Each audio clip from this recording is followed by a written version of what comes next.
호세아 6장 1절에서 11절 말씀. 오라 우리가 여호와께로 돌아가자. 여호와께서 우리를 찢으셨으나 돌은 낫게 하실 것이요 우리를 치셨으나 싸매어 주실 것임이라. 여호와께서 이틀 후에 우리를 살리시며 셋째 날에 우리를 일으키시리니 우리가 그의 앞에서 살리라. 그러므로 우리가 여호와를 알자. 힘써 여호와를 알자. 그의 나타나심은 새벽빛같이 어김없나니 비와 같이 땅을 적시는 늦은 비와 같이 우리에게 임하시리라 하니라. 에브라임아 내가 내게 어떻게 하랴. 유다야 내가 내게 어떻게 하랴. 너희의 인애가 아침 구름이나 쉬 없어지는 이슬 같도다. 그러므로 내가 선지자들로 그들을 치고 내 입의 말로 그들을 죽였노니 내 심판은 빛처럼 나오느니라. 나는 인애를 원하고 제사를 원하지 아니하며 번제보다 하나님을 아는 것을 원하노라. 그들은 아담처럼 언약을 어기고 거기에서 나를 반역하였느니라. 길르앗은 악을 행하는 자의 고을이라 피 발자국으로 가득 찼도다. 강도떼가 사람을 기다림같이 제사장의 무리가 새김길에서 살인하니 그들이 사악을 행하였느니라. 내가 이스라엘 집에서 가증한 일을 보았나니 거기서 에브라임은 음행하였고 이스라엘은 더럽혀졌느니라. 또한 유다여 내가 내 백성의 사로잡힘을 돌이킬 때 내게도 추수할 일을 정하였느니라. 아멘. 함께 기도하겠습니다. 하나님, 우리를 끊임없이 돌이키시며 주 앞에 나아갈 수 있도록 인도하여 주신 은혜에 감사합니다. 하나님, 우리의 삶이 자꾸만 주를 멀리하려 한다 할지라도 끊임없이 우리를 붙들어 주셔서 주 앞으로 또 주께를 향하여 나아갈 수 있는 우리의 삶이 될 수 있도록 인도하여 주옵소서. 이 모든 말씀 예수님 이름으로 기도하였습니다. 아멘. 할렐루야. 끝까지 우리를 사랑하시고 또 그 사랑으로 우리를 위해 이 땅의 모든 역사를 운행하고 계시는 우리 하나님의 이름을 높이 찬양합니다. 오늘 우리가 함께 나눌 말씀의 제목은 여호와께로 돌이키시는 하나님, 여호와께로 돌이키시는 하나님이라고 하는 말씀의 제목입니다. 사실 오늘 말씀은 호세아에서 가장 중요하고 유명한 말씀인 우리가 여호와께로 돌아가자라고 하는 말씀이 있는 본문입니다.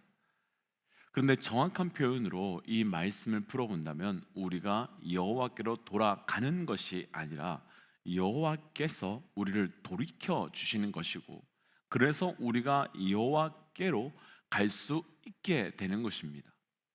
그러니까 호세아가 외친 우리가 여호와께로 돌아가자라고 외친 것은 지금도 우리를 포기하지 않으시고 여전히 우리를 돌이키시고 또 살리시기 위해 역사하고 계신 우리 그 하나님의 마음, 그 우리 하나님의 사랑에 대한 이야기를 하고 있는 것입니다. 오늘은 우리 하나님께서 우리를 어떻게 돌이키시는지, 그래서 마치 우리가 그 여호와 하나님께로 어떻게 하나님께로 돌아가는 것처럼 보여주시는지, 어떻게 그렇게 느끼도록 하시는지 그것을 함께 좀 묵상하고 우리의 삶의 과거나 현재나 그리고 미래에도 영원히 우리를 돌이키시는 그 하나님의 사랑을 누려가는 삶이 되어 가시기를 주의 이름으로 축복합니다. 여호와께로 돌이키시는 하나님, 오늘 본문 먼저 1절 말씀을 함께 좀 읽어보도록 하겠습니다. 1절 말씀 천천히 함께 좀 읽어볼까요? 1절입니다. 오라 우리가 여호와께로 돌아가자. 여호와께서 우리를 찢으셨으나 도로 낫게 하실 것이요 우리를 치셨으나 싸매어 주실 것임이라. 아멘. 방금 읽었던 1절 말씀은 하나님 역사에서 반복되는 사건으로 하나님께서는 그 사랑하는 하나님의 백성들을 향해서 때로는 그 분노를, 그리고 때로는 그 심판을, 그리고 때로는 징벌하실 때가 분명히 있으셨습니다. 그러나 우리 하나님의 그 분노와 심판과 징벌은 절대로 분노와 심판과 그 징벌에 초점이 맞춰져 있지 않았고 항상 회복과 구원과 은혜에 초점이 맞추어져 있었습니다. 그래서 이스라엘 역사에서 때로는 다른 나라의 포로로 끌려가고, 그래서 수백 년을 살게 하시고, 또 때로는 전쟁에 패하게 하시고 그리고 무너지게 하셨지만 그 모든 것의 목적은 이스라엘을 도로 낫게 하시고 싸매어 주심으로 회복을 주시기 위함이었던 것입니다. 그렇다면 우리는 이런 질문을 할 수밖에 없습니다. 도로 낫게 하실 것이라면 왜 우리를 찢으시는 걸까? 우리를 다시 싸매어 주실 것이라면 왜 우리를 치시는 걸까? 다시 낫게 하고 다시 싸매어 주실 것이라면 굳이 찢으시거나 굳이 치실 이유가 있을까라는 질문을 우리는 할 수밖에 없습니다. 그런데 우리는 여기서 질문의 대상을 하나님이 왜 그렇게 하셨을까라고 하는 그 질문 대신 우리 인간이 어떤 존재이기에, 우리 인간은 어떤 존재인가라는 질문으로 바꾸어서 먼저 이것을 접근해 보고 싶습니다. 우리 인간이 어떤 존재입니까? 오늘 말씀에서 하나님께서는 호세아를 통해서 우리가 여호와께로 돌아가자라고 하는 말씀을 선포해 주셨습니다. 그렇다면 호세아가 정말 말로만 우리가 여호와께로 돌아가자라고 한다면 그 옛날 이스라엘 백성들이, 아니 그 옛날 이스라엘 백성으로 생각해 보지 말고 우리라면 돌아갔을 것 같으신지요? 우리는 어떻게 했을 것 같으신지요? 세상 가운데 죄에 빠져 죄를 즐기고 그 하나님을 멀리하고 살던 우리에게 여호와께로 돌아가야 한다고 누군가가 말한다면 우리는 스스로 돌이켜 돌아갈 만한 존재이겠습니까? 아닐 것입니다. 성경에 나오는 사람들의 역사에서나 그리고 이 시대를 살아가고 있는 우리나 그 하나님께서 말씀으로만 돌아오라고 하셨을 때 우리는 돌아갈 수 있는 스스로의 영적으로 인격적으로 순종적인 존재들이 아닙니다. 우리 인간에게는 끊임없이 하나님을 떠나 살아가고 싶어하는 욕망과 죄악이 있고 그 욕망과 죄악이 끊어지고 무너지지 않는 한 그 누구도 스스로 하나님께 돌이켜 나아갈 만한 자들은 단 한 명도 없습니다. 그렇다면 하나님께서 왜 우리를 찢으셨는지 그리고 왜 우리를 치셨는지 그 이유는 아주 분명합니다. 그렇지 아니하고서는 절대로 우리가 하나님께로 돌아가는 존재들이 아니기 때문이며 그렇지 않고서는 절대로 주 앞에 나아가는 자들이 아니기 때문입니다. 이것을 아주 잘 보여주는 사람이 바로 탕자의 사건입니다. 둘째 아들은 아버지가 죽은 후에나 받을 수 있는 유산을 계속해서 달라고 아버지에게 요구합니다. 아마도 이미 이 본문에 대해서 많이 들어보셨겠지만 아버지가 죽기 전에 유산을 달라고 하는 것은 그 아버지에게 어서 죽어달라라고 하는 것과 조금도 다름없는 아주 배은망덕한 행동입니다. 그런데 이때 아버지는 아들이 원하는 대로 유산을 줍니다.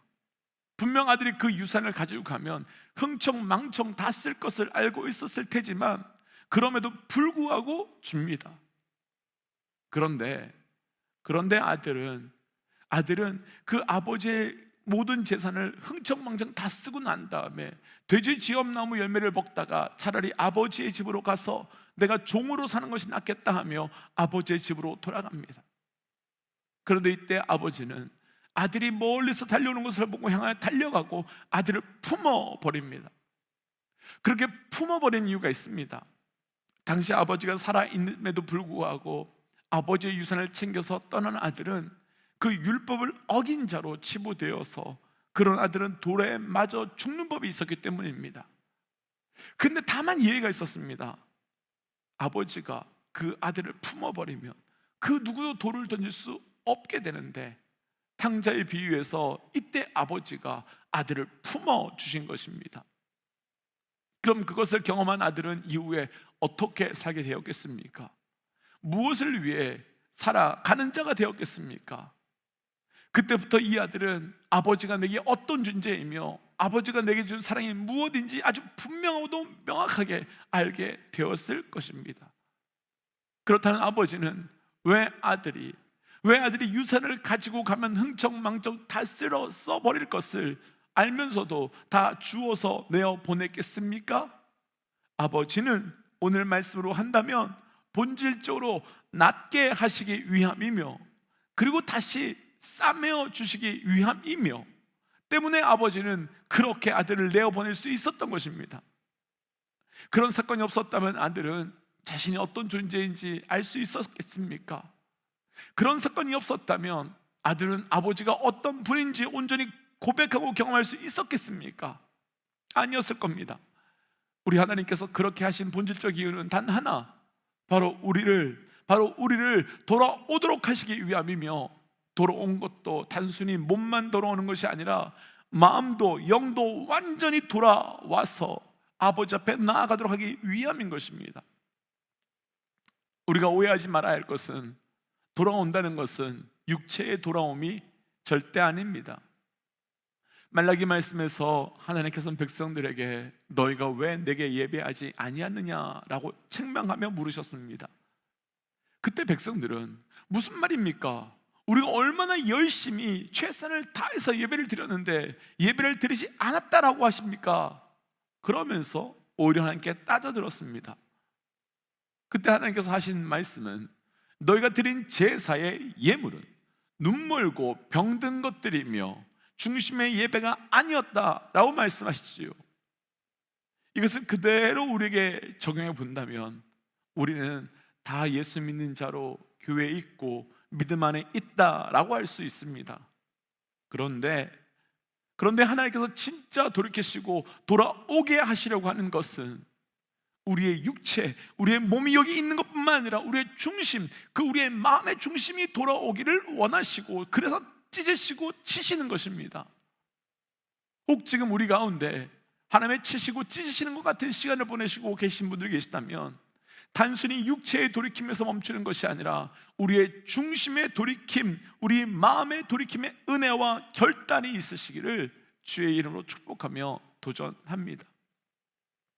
그렇다면 하나님께서는 그렇게 찢으시고 치신 이후에 우리를 어떻게 여호와께로 돌이키시는 걸까? 하나님의 그 방법도 오늘 말씀에서 제시되고 있는데요, 본문의 2절과 3절 말씀 함께 읽어보겠습니다. 2절과 3절입니다. 여호와께서 이틀 후에 우리를 살리시며 셋째 날에 우리를 일으키시리니 우리가 그의 앞에서 살리라. 그러므로 우리가 여호와를 알자, 힘써 여호와를 알자. 그의 나타나심은 새벽빛같이 어김없나니 비와 같이 땅을 적시는 늦은 비와 같이 우리에게 임하시리라 하니라. 아멘. 여호와께서 셋째 날에 우리를 일으키신다라고 하십니다. 이 셋째 날, 혹 사흘 후에 살아서 다시 부활한 사건이 누구의 이야기인지 아십니까? 그렇습니다. 바로 예수 그리스도의 구원, 그리고 예수 그리스도를 향한 십자가의 부활의 구원, 그것을 바로 말씀하는 겁니다. 그러니까 우리는 우리 스스로를 돌이키며 스스로를 다시 살아나며 회복할 수 있는 존재들이 아닙니다. 그래서 예수 그리스도의 부활의 사건에 함께 함으로 다시 살아나게 되고 예수 그리스도의 생명의 사건에 동행함으로 다시 일어날 수 있게 되는 겁니다. 그런데 예수 그리스도 부활의 사건뿐만 아니라 우리를 다시 회복시키시고 살리시기 위해 허락하시는 하나님의 또 다른 방법이 있는데요, 3절에 보시면 늦은 비와 같이 우리에게 임하신다라고 말합니다. 그럼 왜 늦은 비로 우리에게 임하시는 것이겠습니까? 성경에서 늦은 비가 의미하는 것이 있는데요, 결론부터 설명드리면 바로 성령님입니다. 이스라엘은 우리나라와 기후가 달라서 농사를 10월 혹은 11월에 시작합니다. 그런데 그 농사가 시작되기 전에 비가 와야만 그 농사를 제대로 지을 수 있는데, 농사 전에 오는 비를, 그러니까 10월, 11월 전에 오는 비를 이른비라고 합니다. 왜냐하면 그 이른비가 와야만 땅이 촉촉해지고 기름져서 씨를 뿌렸을 때 씨를 맺을 수 있기 때문이지요. 그래서 그 이른비는 바로 예수 그리스도, 그 예수 그리스도 이 땅에 오셔서 피 흘림을 통하여 살게 되는 것, 그것을 설명하고요. 반면에 늦은 비는 씨를 뿌리고 난 다음에 싹이 트고 3절 4절에서 나오는 것 말씀처럼 3, 4월 정도에 내리는 그 비인데요, 그 늦은 비는 바로 성령님을 의미합니다. 그러니까 2절에서 셋째 날에 우리를 살리는 이른 비는 곧 예수 그리스도의 사건, 그리고 3절에서 성령께서 우리에게 임하셔서 우리 안에 예수 그리스도를 인하여 심겨지고 뿌리 내어서 열매 맺도록 하는 성령님의 임재와 충만함을 통해 우리를 다시 여호와께로 돌이켜 주시고 다시 여호와께로 돌아갈 수 있도록 하여 살려주신다라고 말씀하는 겁니다. 그럼 이렇게 본다면요, 서론에서 말씀드린 그대로 우리가 돌아가는 것 아닙니다. 우리가 정신 차리고 돌아가는 것이 아닙니다. 하나님께서 우리를 다시 돌아갈 수 있도록 다시 돌이켜 주시는 것입니다. 예수 그리스도로 돌이켜 주시고 성령으로 다시 돌아가도록 해주시는 것이 바로 돌이켜줌의 사건입니다. 그러니 지금 우리가 돌아가고 있고 돌이켰다면 그것은 나로 인하여 시작된 것도 아니고 내가 한 것도 아닙니다. 그것은 우리 하나님의 역사이며 그것은 우리 하나님의 은혜입니다. 그래서 내 삶에 아주 작은 것이라도 돌이킴의 은혜, 돌이킴의 사건이 있다면 나를 돌이켜주고 계시는 우리 하나님의 그 은혜를 분명히 깨닫고 고백함으로 나를 돌이켜주시는 그 은혜가 깊이 있게 고백되어 가시기를 주의 이름으로 축복합니다. 그래서 이 시간 말씀을 기억하며 이렇게 기도하고 싶습니다. 하나님, 내 삶을 나 스스로 절대로 돌이킬 수 없으니 나를 하나님께서 돌이켜 주옵시고 내 삶에 하나님의 그 돌이킴의 사건을 통하여 주님을 더 누리며 주님 앞에 가까이 나아갈 수 있는 영적 은혜가 있게 하여 주옵소서라고 함께 기도하겠습니다. 함께 기도할까요? 하나님, 오늘 주셨던 말씀을 붙들고 기도하며 나아갑니다. 아버지, 나를 돌이켜 주옵소서. 절대로 스스로 돌이킬 수 없고 돌이켜 나아갈 수 없는 나를 불쌍히 여기시고 하나님의 그 영적 돌이킴의 은혜의 사건이 우리 가운데 충만해지고 부어져 나아갈 수 있도록 은혜 더하여 주시옵소서. 하나님, 우리 안에 그 돌이킴의 은혜의 사건을 허락하여 주시옵소서. 우리 안에 하나님께서 돌이켜 주시며 또 하나님께서 돌이켜 주시기에 다시 주님 앞에 나아갈 수 있는 영적 고백의 은혜가 시작될 수 있도록 인도하여 주시옵소서. 하나님, 그래서 내 삶 가운데 돌이킬 수 없는 나를 돌이켜 주심으로 주를 누리며 주 앞에 나아갈 수 있는 영적 은혜가 날마다 고백되도록 인도하여 주옵소서. 이 모든 말씀 예수님 이름으로 기도하였습니다. 아멘. 사랑하는 믿음 독자 여러분, 우리가 돌이키는 것 아닙니다.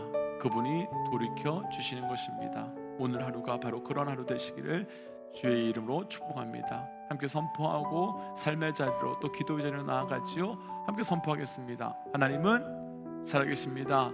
아멘. 승리하십시오. 함께 기도하지요.